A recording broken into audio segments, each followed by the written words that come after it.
Lancers take over 1st and 10. 39-yard line. Mason Mattingly's pass to Ben Schleiff is complete. He's going to break a couple tackles.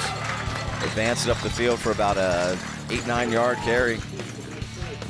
Caught it at the line of scrimmage, so all those yards were yards after catch.